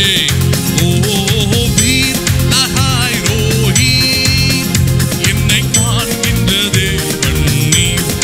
ஆஹா வீர் லஹாய் ரோஹி, எந்தன் ஜீவ நீரூற்று நீர். ஆஹா வீர் லஹாய் ரோஹி, என்னை காண்கின்ற தேவன் நீர். ஆஹா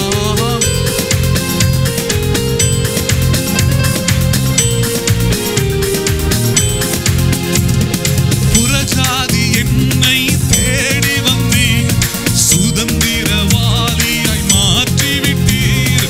புறஜாதி என்னை தேடி வந்தீர், சுதந்திரவாளியாய் மாற்றிவிட்டீர். வாக்கு தத்தம் செய்தீர், நீர் சொன்னதை நிறைவேற்றினீர். வாக்கு தத்தம் செய்தீர், நீர் சொன்னதை நிறைவேற்றினீர்.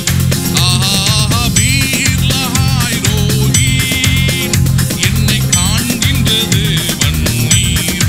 ஆஹா பீர் லஹாய் ரோஹி, எந்தன் ஜீவ நீரூற்று நீர். ஆஹா பீர் லஹாய் ரோஹி, என்னை காண்கின்ற தேவன் நீர். ஆஹா பீர் லஹாய் ரோஹி, எந்தன் ஜீவ நீரூற்று நீர். என் சிறுமையை கண்ணோக்கி பார்த்தவர் நீர், என் எளிமையில் கைதூக்க வந்தவர் நீர். என் சிறுமையை கண்ணோக்கி என் எளிமையை கைதூக்க துரத்தப்பட்ட என்னை மீண்டும் சேர்த்து கொண்டீர்.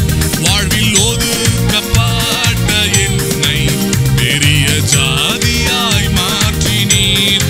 ஆஹா பீர் லஹாய் ரோஹி, என்னை காண்கின்ற தேவன் நீர். ஆஹா பீர் லஹாய் ரோஹி, எந்தன் ஜீவ நீரூற்று நீர்.